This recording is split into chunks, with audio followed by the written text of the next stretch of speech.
Sabi po sabi ni Jesus, 2-3 nagtipon, ay naroon siya sa kanya sa kalagitnaan. Amen. Ang Diyos ay naghahanap po ng katapatan, faithfulness, manatiling tapat, hanggang wakas, maliligtas. Amen. Wala po sa dami, nasa quality po. Kung sino po yung quality, yung konti, sila yung tumatalo sa panamigidyo ng mga sundalong parang kasing dami ng buhangin sa dagat. 300 lang sila. Amen? Konting dakot.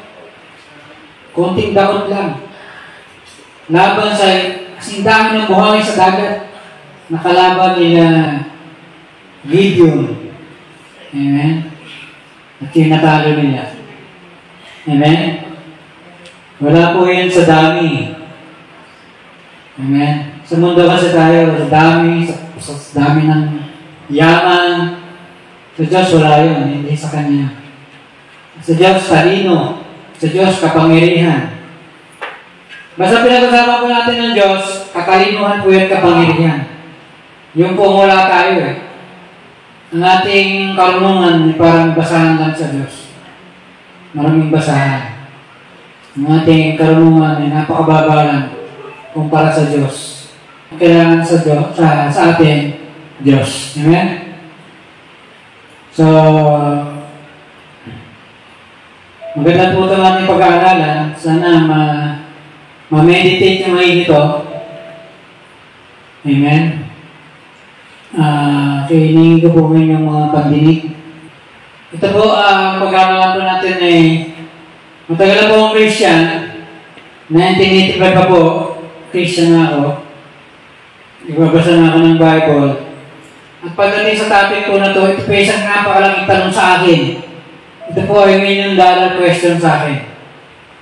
No? Kasi po mga kapatid, mayroong binanggit si Jesus na patungkol sa mga 10 birhen. O yung mga ikakasal sa lalaki.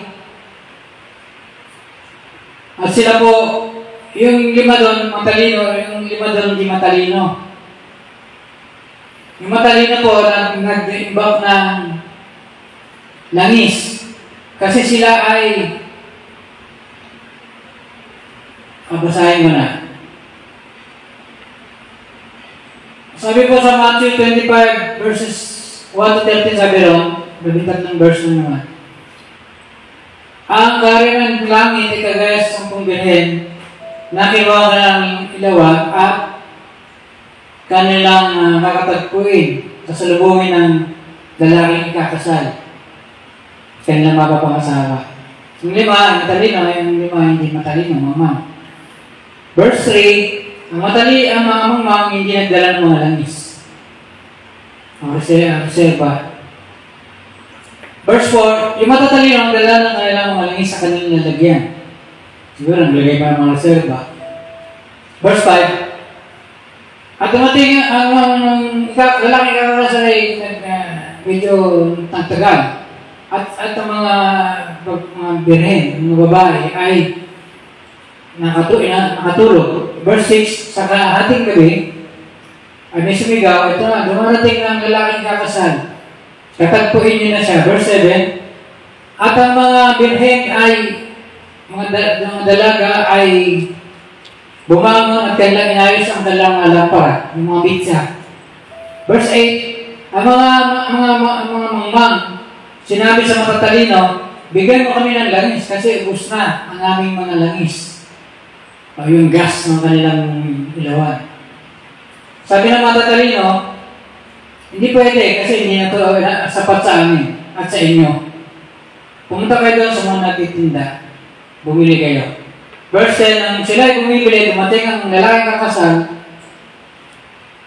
at handa na sila kasalubungin ito para pakasalan. At ang pinto ay sinara. Verse 11, dumating ang ibang mga birhen o yung mga mangmang, sabi nila, Panginoon, Panginoon, buksan mo. Panginoon, Panginoon, buksan mo. Sabi niya, ang lalaking nakasal, hindi ko kayo kilala. Verse 13, sabi ni Jesus, kaya magbantay kayo, pagkat di nyo alam ang araw na pagdating ng anak ng tao, o kailan siya darating. Amen? So mga kapatid, mapapansin natin, hindi sa lahat ng panahon, alam natin darating ang Panginoon natin, yung lalaking kakasal, na tayo, kampante tayo, andito lang naman tayo, makasalubong naman natin siya. Pero usapan dito, yung langis na ilaw. Amen? Tayo po ba'y nagpupuno? Are we being filled with the oil? Yung simbolo sa Holy Spirit. Amen? Malalaman mo na puspos ka ng Espiritu Santo kapag aware ka, nagpapantay ka sa Panginoon. At ang premyo noon sa bandang huli, habang ang iba wala, absent. Habang ang iba late, kasi nabili pa ng langis. Absent kasi nasa labas, naghahanap ng langis, hindi alam kung makakakuha. Ang premyo noon, dahil may langis ka, nag-iba ka, may Espiritu Santo ka, pagdating ng Panginoon, sabi sa Revelation, the bride and the Spirit says to the Lord, come. Sabi niya. Sabi na sa Revelation, sinabi ron, ang babaeng kakasal at ang Espiritu Santo ay sinasabi, pumunta ka na. Dalawa sila. Yung bride tsaka langis ang nagsasabi, halika na, pumunta ka na. Amen? Kaya wala kang langis, wala magsasabi na pumunta ka. Amen? Hindi sapat yung birhen. Kailangan may langis. Ang langis ang nag-i-invite ng Panginoon ng lalaking ikakasal. Oil invites the master, invite the bridegroom. Ini-invite yung groom ng langis. Sino ba naman pupunta sa isang lugar? Wala namang ilaw. Dilim-dilim. Ang kasalan sa Israel, madaling araw. Paano magkakaroon ng kasalan na madilim? Walang kailaw-ilaw. Walang mumila. Ba't ako kakasal dyan? Mamaya mapakasalan ko. Hindi naman dapat pakasalan. Di ba? Ang kinakakasalan din yan. Virgin. Di ba? So mamaya, malalaman natin kung ano yung virgin. Yung virgin.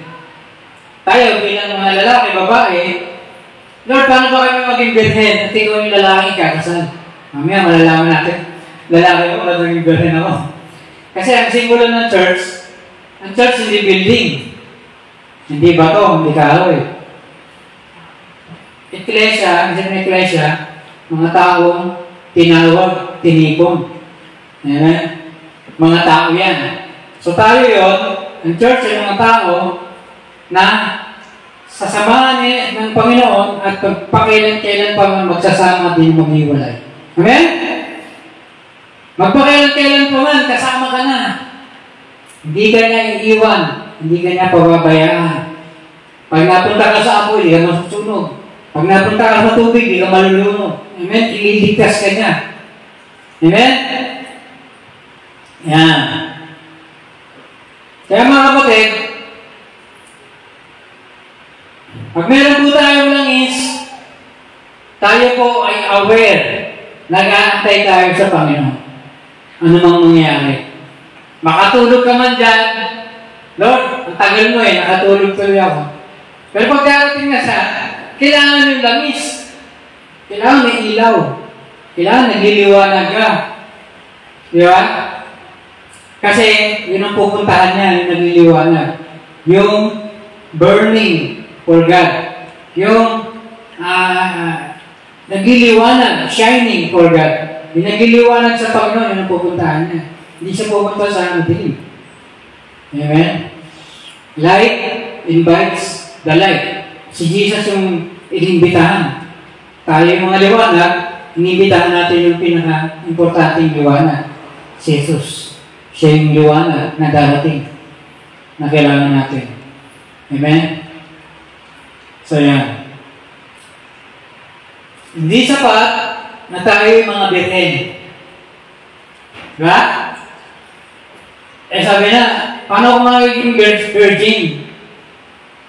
Hindi sapat na tayo virgin, tayo mga birhen. Ibig sabihin ng birhen, mga kapatid, nakapreserve ka para sa lalaki na ikakasal sa'yo. Preserve ka, hindi ka pwede sa kalaban, tapos kay Jesus, sa kalaban, tapos kay Jesus, sa kalaban, tapos kay Jesus. Hindi ka na virgin nun.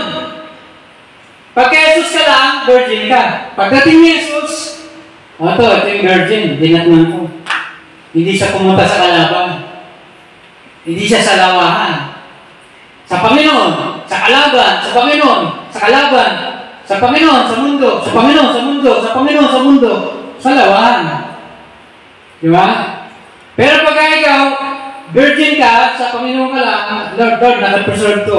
Ang puso ko sa iyo lang. Hindi ako maglilingkod sa iba, sa Diyos lang. Ikaw lang ang Panginoon ko. Ang Diyos ko ay malawak. Ito ay mga bagay na humaharap sa iyo at sa Diyos. Amen? Baka mamaya, sobra na tayo sa gadget. Amen? Sobra na tayo sa mga ganito, wala tayong oras sa Panginoon. Binabaliwala na natin ng Diyos. Di ba? Mamaya, sumasakay na likod mo, kanonood. Ang Panginoon, hindi mo na napapansin. Ang Diyos daw ay humaharang sa iyo at sa Diyos. Bigyan mo siya ng oras. Baka mamaya, oras ng Panginoon, may sumisingin pang iba. Napapabayaan pa rin ng Panginoon. Oras mo na sa Kanya, nasayang pa rin. Napunta pa rin sa iba.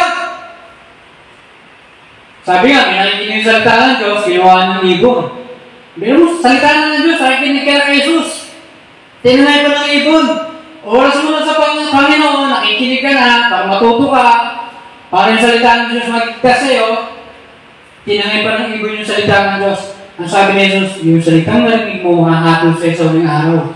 Ibig sa salita ng Diyos, ang magliligtas sa'yo, dahil tinangay yun ng ibon, hindi naging pakinabog sa'yo, hindi namunga, hindi naging pagpapala sa'yo, ang palay. Kung naitanim yan, dumami yan, naging sako-sako yan, trak-trak, nakakamalig na aning na ipasok sa'yo, naging pakinabog sa'yo.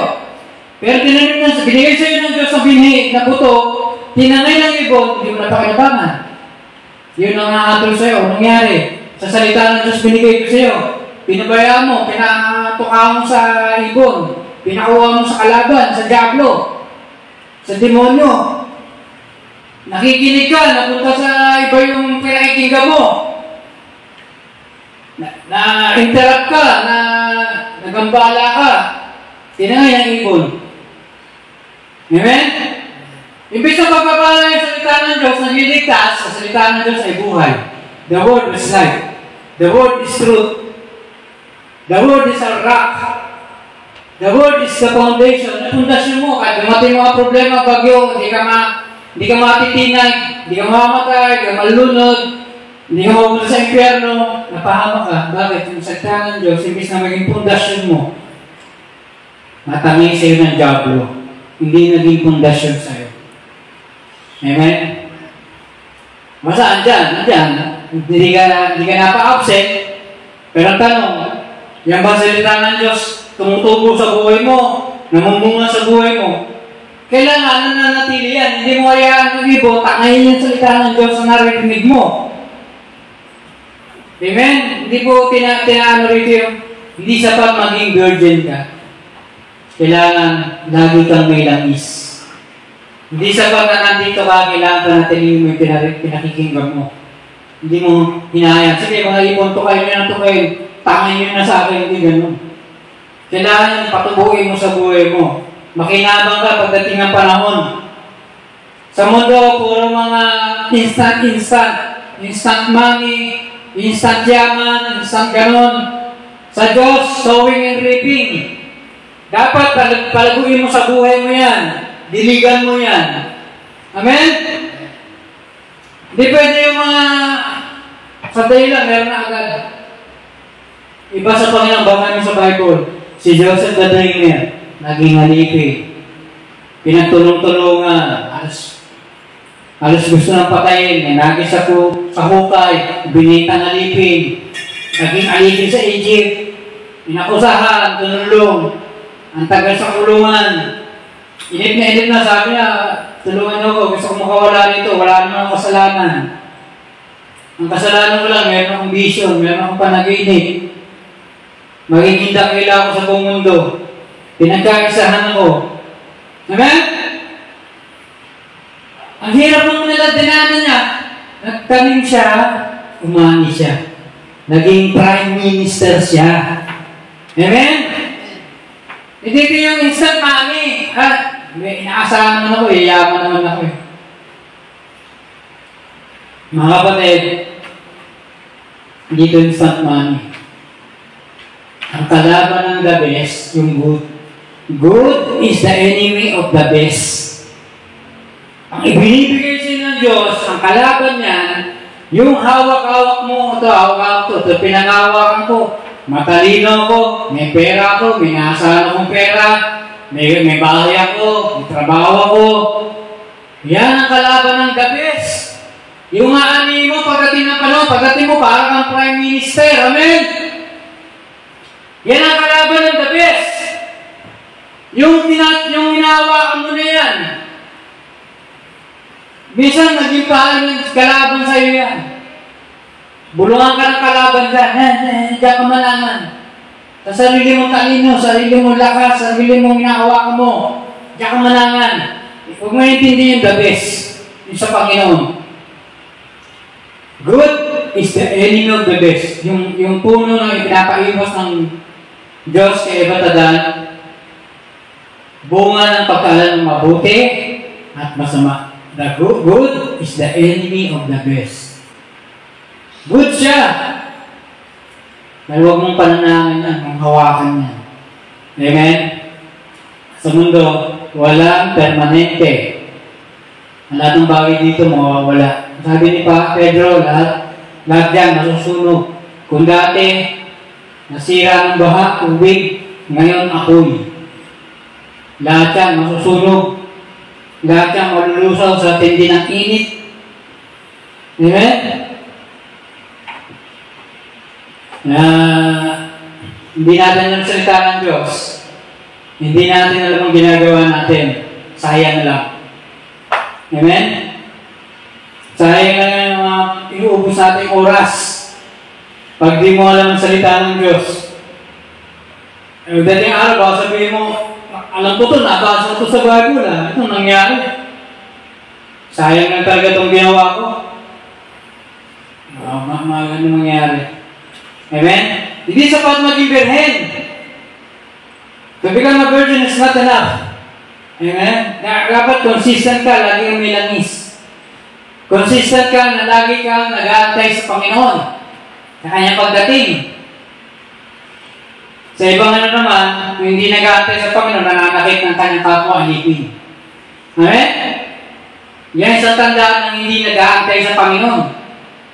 Kapatid na, kapwa alipin na, sinasaktan pa niya. Hindi na nga nag-aantay, nananakit pa. Amen? So dapat, mag-aantay tayo. Pag nag-aantay ka, hindi ka mananakit. Pag nag-aantay ka, hindi ka gagawa ng masama. Kasi ang inaantay mo, Diyos. Amen? Ang inaantay mo, Diyos, kaya hindi ka gagawa ng hindi gusto ng Diyos. Gusto mo matuwa ang Diyos sa'yo. Amen? Mabubuhay ka sa liwanag, hindi sa dilim. Lagi kang may langis. Amen? Sabi nga, napakaraming kasalanan ginagawa sa gabi. Amen? Sa gabi ginagawa. Sa araw hindi. Sa liwanag na, hindi ginagawa. Sa gabi, sa hindi nakikita, kung ginagawa. Nabubuhay tayo sa araw. Sa liwanag, hindi sa gabi. Sa dilim. Sa matatago. Nakikita tayo. Ginagawa natin yun sa Panginoon, sa liwanag. So, ang mga matatalinong birhen, consistent, nag-aantay. Consistent sila. Amen? Lagi sila nag-aantay. Amen? So, Merong isang pinaka-sikat na birhen sa buong mundo sa lahat ng panahon. At siya, ang pangalan niya ay Mary. Amen? Siya ay, yung salitang Mary, pangalan niya, inuugnay yan sa pagpapakasal. Pinakasal siya, pero buntis siya. Kay Jose. At si Jose gusto tumakas. Sabi niya, hindi ko naman anak yan, hindi ako mabuti tao siya, hindi sasama sa gano'n. Sa isang masamang babae. So, tataka siya. Nag-iinip siya, sabi sa kanya na ang bata na nasa kanya ay ang anak ng Diyos. So, hindi niya iniwan. So, sa isang birhen, ikakasal siya sa isang lalaki na gustong maranang tumakas. Kasi siya ay naglilihina, siya ay buntis na. No? Pero siya ay birhen. So, ito ay naugnay sa kasalan, ito ay naugnay sa persecution. Iiwanan siya eh. Wala nang sasama sa kanya. At sa panahon na yan, papatayin kayong dalawa pag buntis yan. So, kaya kailangan nyo tumakas.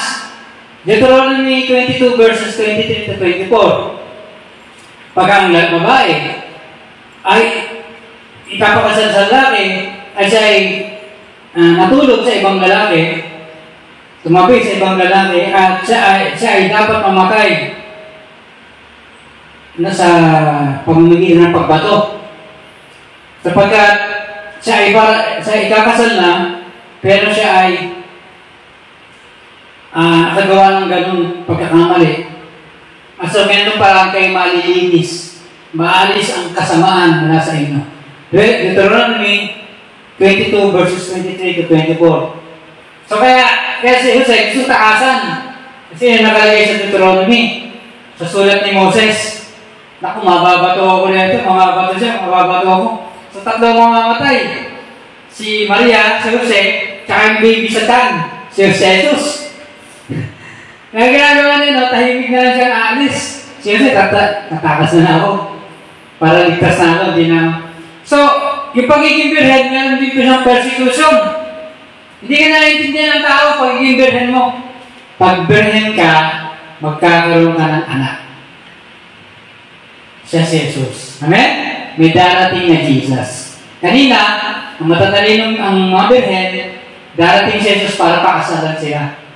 Dito naman, ang birhen, may kasalan din. At darating si Jesus sa kanya sa'yo. Amen? Ipapanganak mo si Jesus. Si Jesus nasa loob mo. Amen? Pag ikaw, Kristyano ka, napupusbus ka ng Espiritu Santo, nasa loob yun. Parang baso na puno ang bibig. Pag tumapon nyo, mapapakinabangan ka ng iyong nasa paligid. Kasi tumapon eh. Sabi sa Bible, sabi ni Jesus, ang mga ilog ay lalabas sa inyong kalooban. So, babaha. Rivers of flow from within you. Mula sa kalooban mo lalabas yung mga ilog. Amen? Ang mga ilog sa Marikina nung bumaha, naglabasan yung mga ahas. Sa Bible, ang ibig sabihin ng ahas, mga karamdaman, mga kamatayan. Amen? No? Merong may sakit na AIDS. Ilang linggo nang kinakadalo, binibitahan. Nung dumalo, pinalayas yung demonyo sa kanya. Sabi nung pray, sino ka? Ako si AIDS. O pinalayas. Sino ka? Sabi nung spirito, ako si kamatayan. Pinalayas. Gumaling yung lalaki sa AIDS. May tani nga buhay na may tani. Alam niya, mamamatay na siya, nangihina na siya. Kaya, nagsisirap siya ng mga libro. Nasa Xerox machine siya. At sinabi, may church fair, sabi niya sa Xerox. Sige, dito ka sa amin. So, gumaling yung kanyang sakit kung siya ay lumalubog. Napalayos yung kanyang mga spirito na hindi siya namatay, siya ay nabuhay. Amen? So yan, ang mga ahas, Mga spirito yan, makamatayan niya. Amen? No? Hanggang ngayon, hanggang ang AIDS, ang HIV. Pero pag pinalayas mo yung mga spirito na yan, gagaling. Amen? So yan. Kapag ang espiritu mo, kumaapaw sa loob mo, lumabas, maapektuhan yung mga nasa labas mo. Kaya sinabi ko kanina, naglalabasan yung mga ahas. Pag kumapaw yan, ang Diyos, nasa loob mo, He is with you, He is in you, nasa loob mo, tapos sinabi, He is with you, nasa kasama mo, o tumapon, lumabas, nakasama mo, mga ilog, baha, ang Espiritu Santo, magiging pakinabang yun sa iba. Amen? Kailangan sa loob mo, kailangan din sa labas mo. Makinabang yung nasa paligid mo. Ang mga buhay ng tao mabago. Mamatay na sila, bumalik sila. Nasa ganun sila kalaga na bago buhay nila. Amen? Mga kapatid, pag hindi na bagong buhay ng mga tao, huwag lang po sila umasa na magiging maganda ang takbo ng kanilang buhay. Pag ginagawa mo pa rin ang dati mong ginagawa, huwag ka na umasa na magiging diretso, magiging maganda ang takbo ng buhay mo, mararating mo yung destinasyon mo. Kasi yun pa rin naman ang ginagawa, paulit-ulit din lang. So, kailangan ng pagbabago. Amen? Dati po tayo sa dilim, mapunta na po tayo sa liwanag. Pag napunta ka sa liwanag, bumalik ka sa dilim, wala pa rin. Huwag tayong mangarap na isang araw, makakasama mo si Jesus. Makakasalubong mo siya. Eh, bumalik ka sa dilim eh. Paano mangyayari yun? Ang liwanag, nag-invite ng liwanag. Nag-ipong ka ng langis, iniimbitahan yung lalaking ikakasal. Yung tunay ng liwanag. Yung malaking liwanag. Amen? The bride and the spirit, sabi sa Revelation, says, come. Sinasabi niya sa lalaki, sa bride, dumating ka na. Amen? At ang pinakabisa sa lahat, yung espiritu, yung langis na mag-iimbita. Pumunta ka na. Ito, tapat sila, tapat. Meron silang reserbang langis. Tapat sila, pumunta ka na. Tapat sila. Kahit ang iba hindi nag-ipon ng langis. Kahit ang iba hindi nagbabasa. Kahit ang iba hindi nakikinig ng salita ng Diyos. Kahit ang iba hindi napunta sa iyo para antayin ka. Hindi nakipagtipon para antayin ka. Kailangan ka pumunta sa kasalan. Amen? Kailangan ka pumunta sa kasalan. Hindi pa lang sabihin, sa bahay na lang ako. Amen? May lugar ng kasalan. Magtitipon-tipon ng mga birhen doon. Aantayin ang lalaki ikakasal ang Panginoong Yesus. Hindi natin sabihin na, ay, sige, dyan na lang kayo pumunta sa lugar na yan. Antayin niyo sa Jesus. Ako, sa bahay lang ako. Walang ganun. Amen? May lugar. Nakakatakuhin sila ng lalaking ikakasal. Amen? Faithfulness. Kailangan maging tapat. Maging tapat tayo sa Panginoon. Amen? Ang birhen ay magkakaroon ng anak. Magkakaroon ng Jesus. Mary, nagkaanak ng Jesus. At dahil nagkaroon siya ng Jesus, hindi na siya birhen. Amen? At sabi sa Bible, si Jesus may mga kapatid na lalaki at babae. So, lalo hindi siya naging birhen. Dati, nung pinanganak si Jesus, birhen. Ano ng kapatid si Jesus ng mga lalaki at babae, maraming lalaki, si James, si Joseph, mga babae ba, hindi na, birhen. Si Maria, dahil may asawa siya, si Jose, na magkakaanak talaga yan. Amen? Kung tumakas si Jose, dahil na buntis si Maria, yun, hindi siya magkakaanak.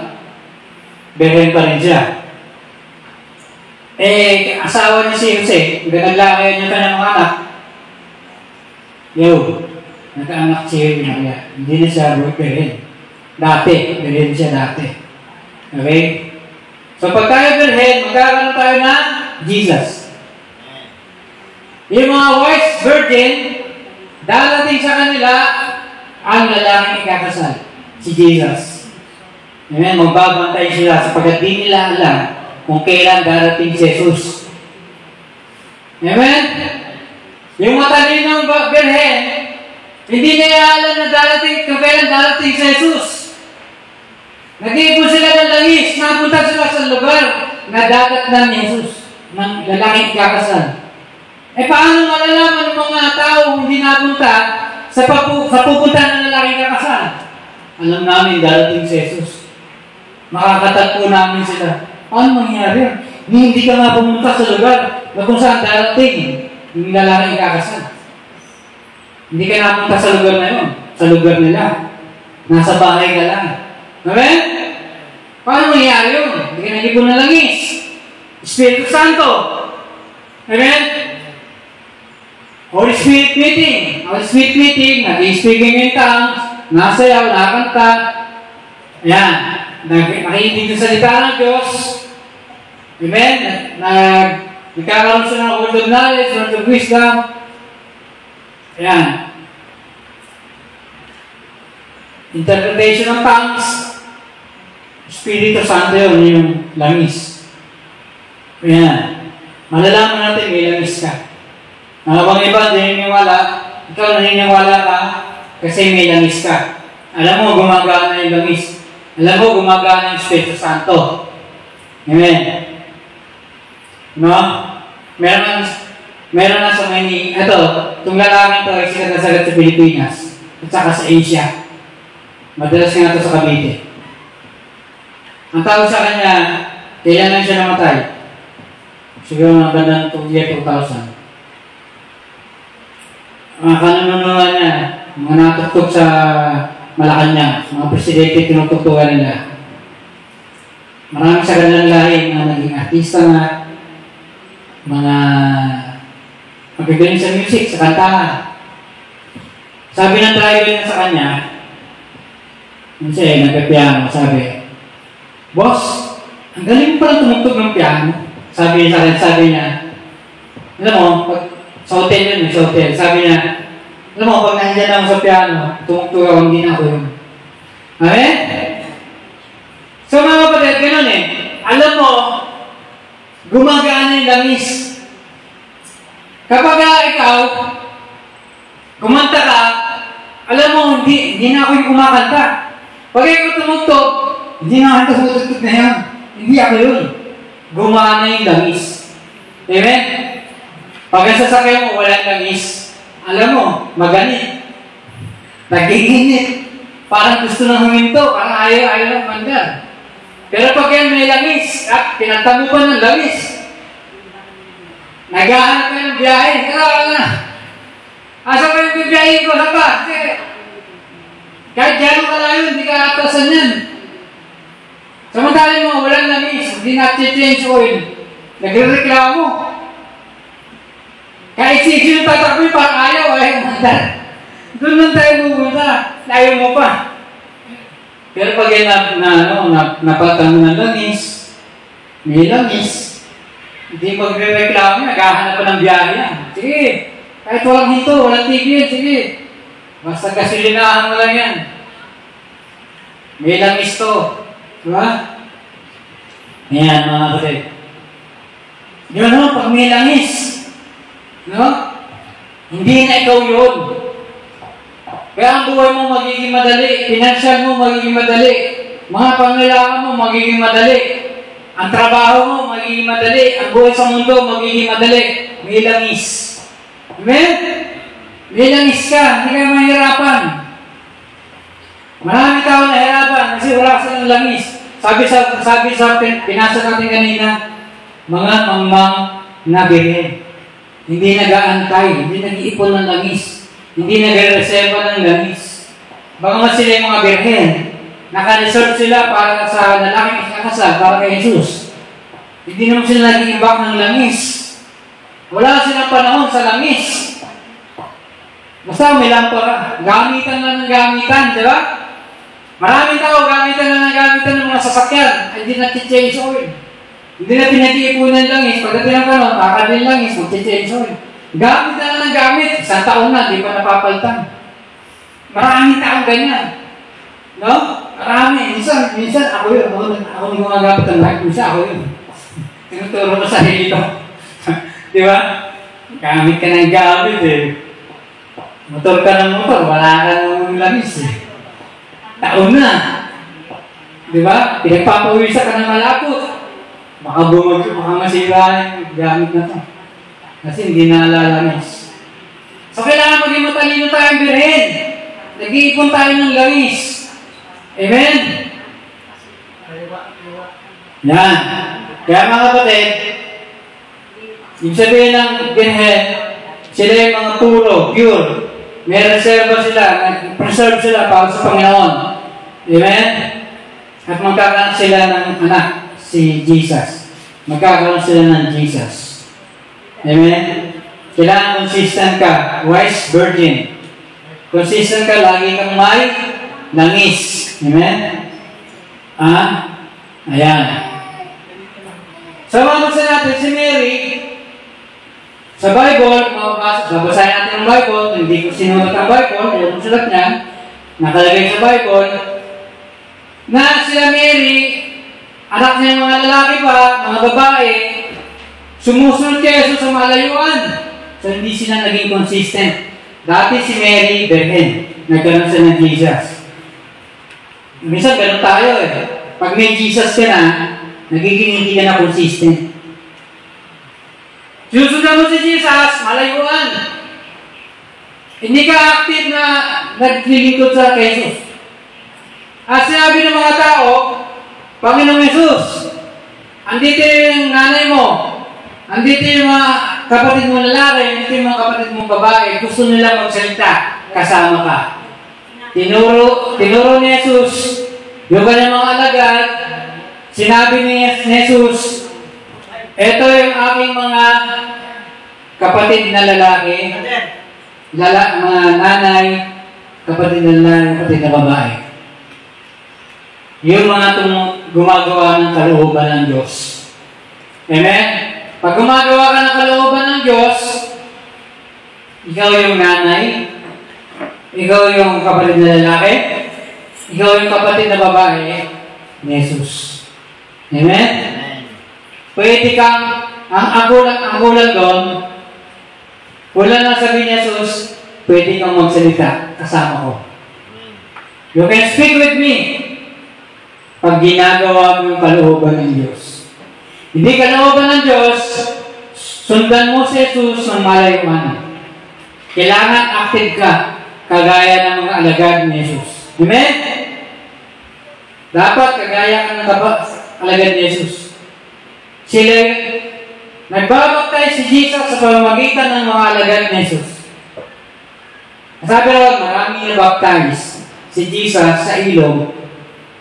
Hindi dahil kay Jesus, si Jesus nagbabaptize mag-isa sa sarili niya, kundi dahil sa kanyang mga alagad. Yung mga alagad, pag nag-baptize ng tubig, sabi nila, I baptize in the name of the Father, Son, and Spirit. I baptize in the name of Jesus. Amen? At dahil doon, nakakapag-baptize si Jesus ng mga tao sa pamamagitan ng kanyang mga alagad. Hindi mo yung magagawa kung sinusundan mo siya sa malayuan. No? Ang layo-layo mo sinusundan mo siya sa malayo ka nasunod. No? Ayun, nandun sa malayo siya, narinig ko yung boss niya. Narinig ko naman yung mga sinasabi niya. Una na lang sabihin ni Jesus, pwede silang magsalita kasama ko. Kaya sabi ng mga tao, Panginoon, gusto nila magsalita, kasama ka.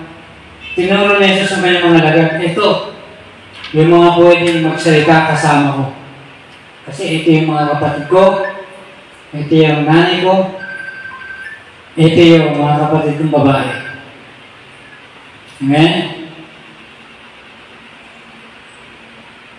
Sabi sa Matthew 22 verse 37, mahalin mo ang Diyos ng buong puso, buong kaluluwa, buong pag-iisip. Yan yung mga birhen. Naka-preserve ka. Hindi ka para sa kaaway. No? Wala kang puso para sa kaaway. Wala kang kaluluwa para sa kaaway.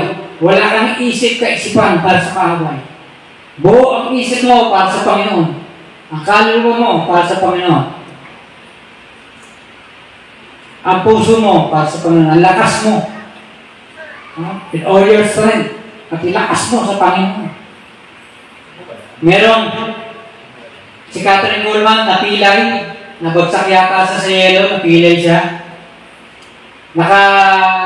Nakatungkod siya. Nakatungkod. Meron siya saklay.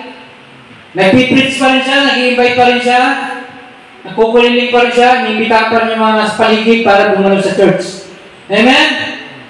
Nasaan yung mga pilay nyo? Nasaan yung mga saklay nyo? Wala naman. Pero ito, pilay na mangyak-ngyak sa sakit ng kanyang paa, kanyang hita, nagkukuliling pa, panahon ng tag-yelo, nag-iimbita pa ng taong bumalo. Amen? Mahalin mo ang Diyos ng buong lakas. Buo yung lakas mo para sa Panginoon. Hanggat may lakas ka pa. No? Yung iba nga, putulang kamay, nagbibyulin. Iba tao, putulang pa, nangatakbo pa rin. No? Buong lakas. Kahit kulang-kulang sila, ginagawa pa rin nila yung magagawa nila. Dapat tayo ganun din. Buo tayo. Wala tayong pilay, wala tayong saklay. Bakit di natin magawa? Amen? Bakit di natin siya mamahal? Ang Diyos ang buong puso, buong kaluluwa, buong lakas, buong isip. Oh, with all our hearts, with all our soul, with all our mind, with all our strength. Diba? Bakit di natin magawa? Bakit tayo susunod kay Jesus sa malayuan? Bakit hindi malapitan? Amen? Alam niyo mga kapatid, hindi natin iiwan si Jesus ng biglaan. Iwan mo na si Jesus. Kahit binigyan niya ako ng malaking bagay ng nakaraan. Ang dami kong blessing nakaraan. Nakaraan, binigyan niya akong sasakyan. Nakaraan, binigyan niya akong bahay. Iwan mo na siya. Iniiwan natin si Jesus unti-unti. Amen? We live Jesus little by little. Unti-unti natin siya kuiwanan. Unti-unti natin siyang tatakasan. Amen? Birhen ka, iniiwan mo siya sa pamamagitan na hindi pagiging matalino. Iniiwan mo siya sa pamamagitan na hindi ka nag-iimbak ng langis. Hindi ka nagdadala ng langis. Hindi mo siya iniintay. Ngayon nandun ka, kasama ka nila, pero wala talaga sa loob mo na antayin ng Panginoon. Kung makita mo, okay. Kung hindi rin. Parang ganun nangyayari. Unti-unti mo siyang iniiwan. Amen? Unti-unti mo siyang naiwan at maiiwan mo siya. Hindi mo sinisigurado na, siguraduhin ko talagang makikita ko si Jesus. Talagang pakakasalan ako ni Jesus. Talagang makakasama ko siya ng walang katapusan. In all eternity. Kailangan lagi tayong handa. Kailangan lagi tayong mapagmatsyag. Yan ang hinihingi ng kaharian ng Diyos. Kailangan handa ka lagi. Kailangan nagbabantay ka. Kung gusto natin makapasok sa kaharian ng Diyos, kung gusto natin makasama sa Jesus ang walang katapusan, kailangan handa ka lagi. Kailangan lagi ka nagmamatsyag, nagbabantay. Darating siyang gaya ng magnanakaw. Diba? Pag magnanakaw talagang hindi mo siya pa-iskorin. Lagi mo siyang babantayan. Una yun. Pangalawa, tandaan mo, sa atin, mayroong matalino, mayroong hindi matalino. Tandaan mo, sa ating kalagitnaan, may nag-iimbak ng langis, mayroong hindi. Amen? Lahat tayo makakatulog. Pero tanong, may panahon ba tayo sa langis? Amen? Nagbabasa ba tayo ng Bible? Tayo ba'y sumasamba sa Diyos? Sabi, maawi sa Diyos. Ang iba, kaya mag-fasting. No, yung mga, siguro yung mga payat, huwag natin pag-fastingin. Di ba? Yung mga kaya-kaya ko ng katawan, sige, pag-fastingin. Tayo ba nagpa-fasting? No, napapanood ko sa internet, isang araw na fasting, 3 araw na fasting, maganda pala nangyari sa katawan. Narinig niyo yung katawan mo, nalalabas lahat ng toxin, lason. Amen? Tayo ba ay matalino? O tayo ba yung mangmang na hindi nagbabantay? Hindi, nagreserva na langis.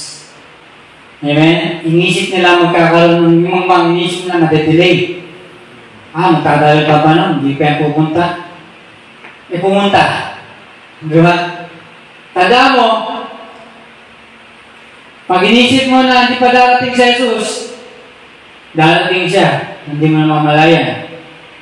At yung mga nagsasabi na darating si Jesus, madadatnan sila ni Jesus. At di sila maiiwan. Amen? Di sila masasarhan. Naalala ko tuloy yung bato ni Noah. Ano? Nung nasara, kakatok-katok sila. At sila tinangay ng baha. Napahamak. Amen. Dapat tayo ay naghahandang spiritual. Spiritual ang pinakamalaga sa lahat. Susunod na yung katawan mo, kaluluwa mo. Spiritual ang pinakapundasyon.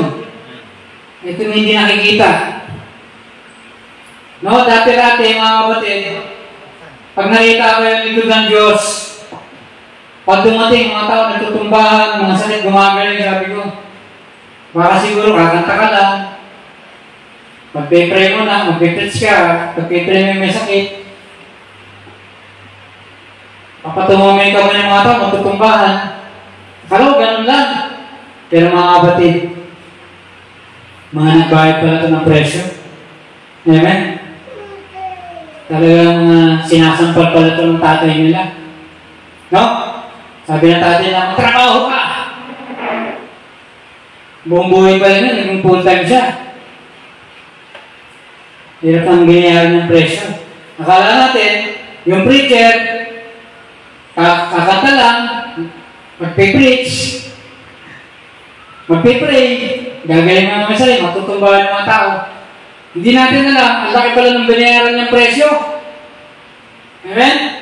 Sinasampal pala ito ng tatay nila. Naging alim yung tatay nila sa kanila. Magtrabaho ka.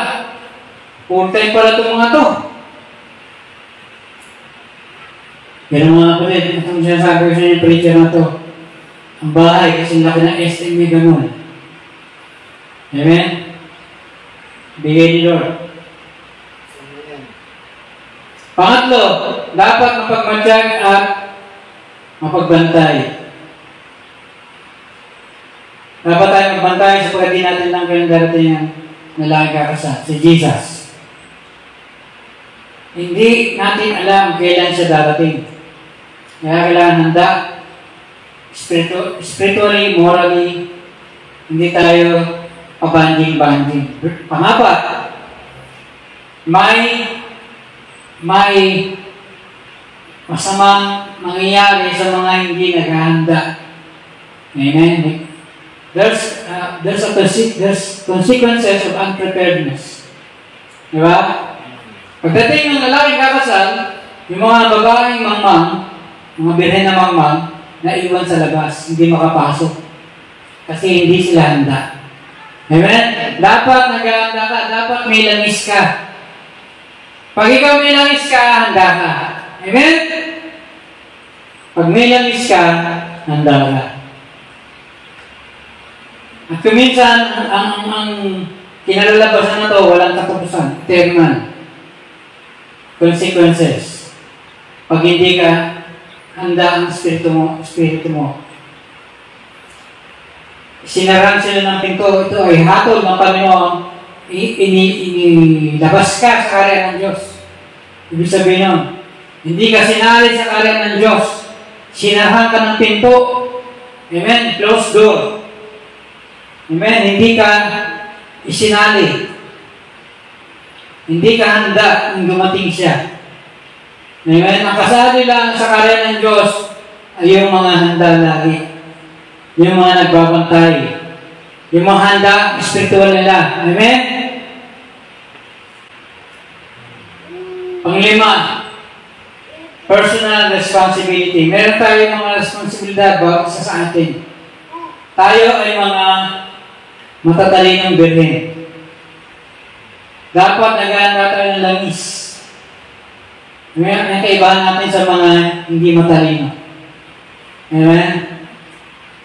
Hindi ito pwedeng ipasa sa iba.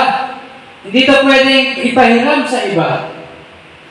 Pahiram ng langis mo. Akin na yung langis mo. O kaya, bigyan mo ako ng anointing mo. Bigyan mo ako ng langis mo. Hindi po binibigay yung anointing. Hindi po binibigay yung langis. Amen? Personal to. Anointing mo sa'yo. Alagaan mo yan. Dati kumakanta ka, dapat hanggang ngayon kumakanta ka pa rin. Amen?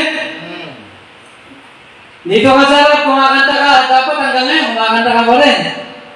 Dati tumutugtog ka, dapat hanggang ngayon tumutugtog ka pa rin. Dati nagpipreach ka, dapat hanggang ngayon nagpipreach ka pa rin. Di ba? Hindi pwede sabihin, ibigay mo sa akin yung langis mo. Hindi pwede yun. Kanya-kanya po tayo may responsibilidad. Personal responsibility. Hindi tayo aasa sa faith ng iba. Hindi tayo aasa sa paghahanda ng iba para makapasok sa karya ng Diyos. Amen? Dahil pagdating ng panahon, kakatok-katok tayo, hindi tayo pinagbuksan. Nasaran tayo. May kanya tayong responsibilidad. Amen?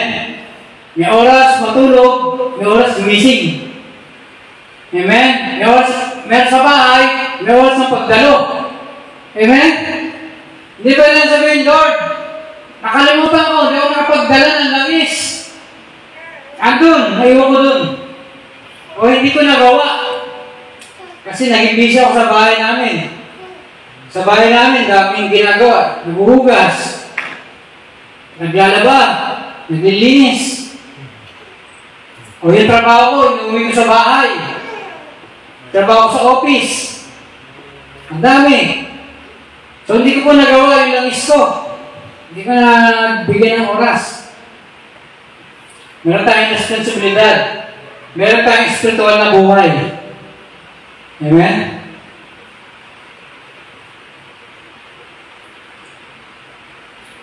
Pang-anim,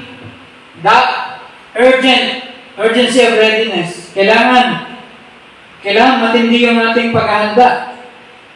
Paspasan yung pagiging handa natin. Hindi pwedeng yung ating paghahanda mamaya na ako maghahanda. Hindi pwede. Kailangan ngayon, handa ka na ngayon. Hindi natin alam ang araw o kaya yung oras ng kanyang pagdating. Urgent. Dapat lagi kang available, lagi kang ready. Amen? Lagi kang constantly prepared sa hindi inaasahang pagdating niya. No? There's a sense of urgency sa bawat maning na Kristiyano. Amen? Pinapakita nito yung ating faith, ating pananampalataya. Handa tayo sa pagdating ni Jesus. Ito yung ating pinapractice, ito yung ating ginagawa sa araw-araw na buhay natin. Ang ibig sabihin ng mga matatay ito yung mga prudent. No?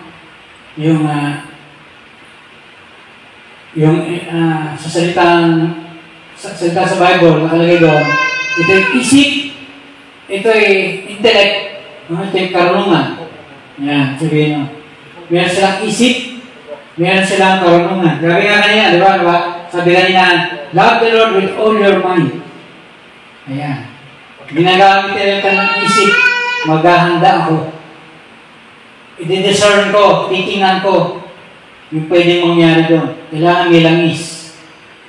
Kailangan may liwanag.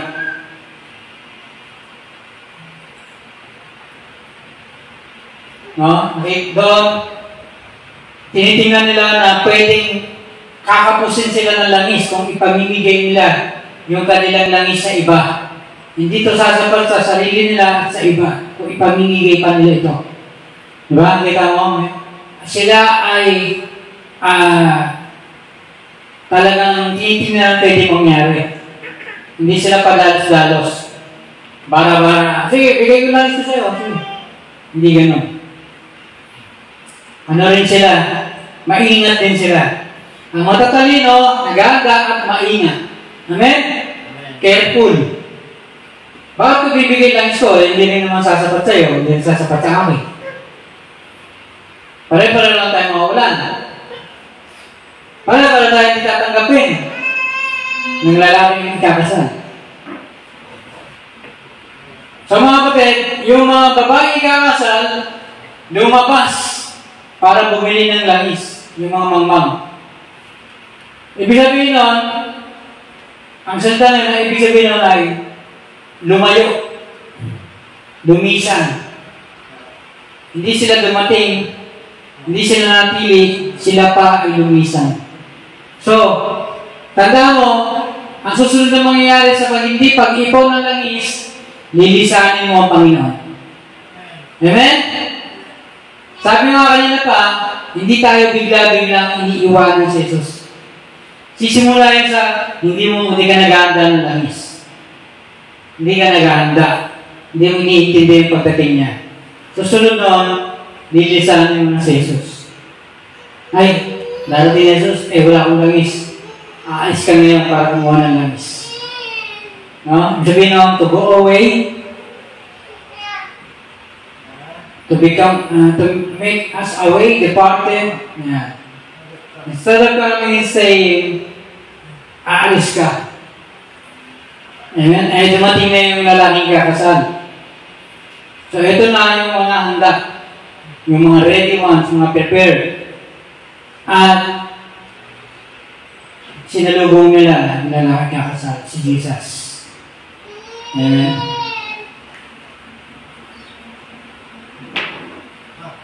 So, nagkaroon sila ng union. Amen? Nagkaisa sila. Ipinakaisa sila, kinasal na. At yung pinto, sinara. Amen? Ito yung salvation, kaya kaligtasan. Sinara na. So, wala na. Sarado na. Amen? Kasi hindi naghahanda. Amen? So, yun yung pagdating ng Panginoon. Dapat pinaghahandaan natin. Dapat hindi tauli ang lahat. Amen? Na natin siyang puntahan. Alam nyo, nung sinabi ng mga babae mong ma'am, nabirhay ng mga ma'am, sabi, Lord, Lord. Ibig sabihin nun, yung salitang yun, yung kairi-kairi, Lord, Lord, ibig sabihin nun, sila desperado, sila nagmamadali na humingi ng tulong. Pag natanong, buksan mo kami. Sabi naman nila sa kanya, di mo pinapilala. Masaklap na mga kapatid, dumating yung panahon sa atin, nagmamadali tayo, nangailangan tayo, meron tayong hinihingi sa Panginoon, tapos, sasabihin, parang masabi na, parang daw kilala ng Diyos, parang niya ang buksan. Di naman saklap, kasi hindi tayo nahingi, hindi tayo nagbabantay, hindi tayo naghahanda, hindi tayo nag-iipon ng langis, hindi tayo nagre-reserva ng langis. Amen? Bara-bara na lang tayo sa buhay natin. Yan. Kaya dumalo sa buhay natin, nasabi ng Lord, Lord, kilig-kilig. Urgent. Desperate. Diba? Sa ating hinihingi. Yan. Kasi, hindi tayo naghahanda.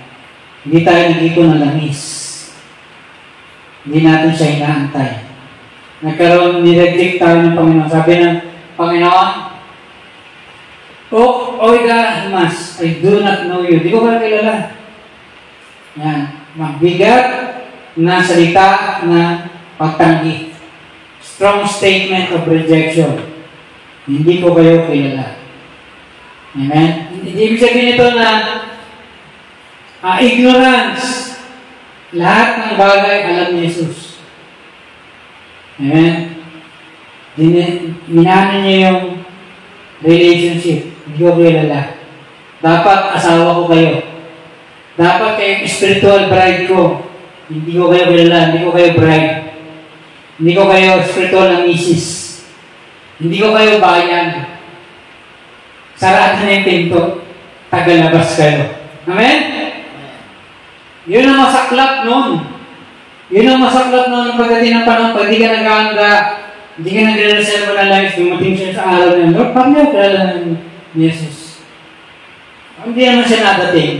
Pala, dumating na, naiiwan ka. Nasarahan ka. Amen? So, kailangan meron tayong paganda. Meron tayong Espiritu Santo, faith, meron tayong paganda. Amen? Kailangan makapagkaisa tayo kay Jesus. Ang langis ay pagiging handa. Amen? Pag may langis, handa. Handa ka. Pag may Espiritu Santo, handa ka. Pag may Espiritu Santo, selyo ng kaligtasan. Amen? Pag may Espiritu Santo, handa ka, ligtas ka. Amen? Finished product, ligtas ka. Pag lagi kang may Holy Spirit, lagi kang ligtas. Pag hindi ka nag-ipon ng langis, inisip na lang natin na lagi tayong ligtas. Kasi ang Espiritu Santo ang langis, ang tatak ng kaligtasan. Amen? Iniipon yan, iniipon. Ang langis na gagamit, nauubos. Di ba? Nauubos yan, kailangan mo mag-recharge. Kailangan mag-change oil. Amen? Ang langis na yan, hindi yan, minsan mo lang nagkaroon, nang tumanggap sa Acts chapter 2, Acts chapter 1:8, nung tumanggap sa Book of Acts ng mga alagad, minsan, sila lagi nang nagpe-pray, lagi sila nag-church, lagi sila nag-church. Amen? Kasi ang langis na hubos. Amen? Kailangan natin magbayad ng presyo na ipon na langis. Nung umakyat si Jesus sa langit, 500 taong nakakita, yung nag-pray, tumanggap ng Espiritu Santo, 120 lang. Amen? Wala pang 1/3. Amen? Kaya ikaw, prayerful ka, ikaw yung kasama sa 120. Pag hindi ka prayerful, kasama ka lang sa mga nakakita kay Jesus, pero hindi na nakikita ang pagdating ng Espiritu Santo, yung Pentecost. Amen? Pero pag prayerful ka, tumatanggap ka ng Espiritu Santo, nare-recharge ka, ikaw yung 120. Ikaw yung mga alagad na Jesus na dumadami, kumakalat sa buong mundo, hanggang maging Kristiyan yung buong mundo.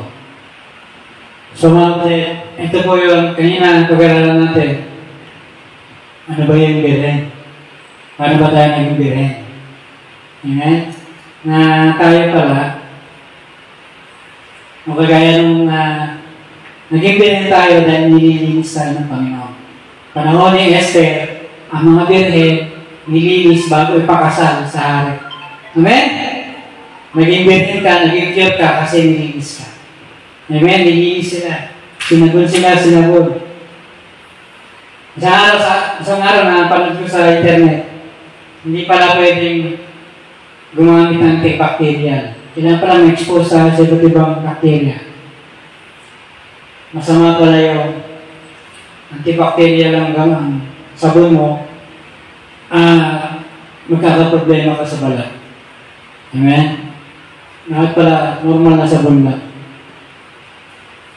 At hindi araw-araw. Amen? Kasi lalo na tubig natin, may mga chlorine, may mga ganun. So, nagkakaproblema tayo sa balat. At hindi ang dapat antibacterial. Amen? So, may akala natin pangalan sa bacteria. Para magkaroon ng balance yung ating katawan, ng ating balat. So, kaya mga panahon ng Esther, nililinis. Nung malinis na sila, ikakasal na sila sa hari. Doon ka nagiging pure. Dahil saan, nilinis ka ng Panginoon. Amen? Naging birhen ka, naging pure ka, kasi nilinis ka na. Nilinis ka ng salita ng Diyos. Amen? pag ikaw ay birhen, mapapasaya yung anak. Mga anak ka, mapapasaya yung anak, si Jesus. Ikakasal ka kay Jesus. Magiging spiritual. Yung mga anak, nasa loob niya, si Jesus, yung anak, lalabas, magiging blessing sa kanya, yung pinalaki niya ni Jesus. Kasama mo na siya. Kasama mo siya dati. Tumusong ka kay Jesus, malayuan. Ngayong araw, kasama mo siya.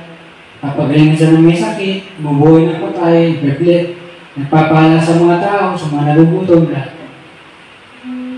Yung nasa loob mo, lumabas, nakasama mo. Inyo, naging with you. Naging, nasa loob mo, naging kasama mo. Amen? Naging pagpapala yun. Amen? So yun, yung pagkakaroon ng pagiging birhen, tayo bilang church, at pag makasama natin sa walang katapusan.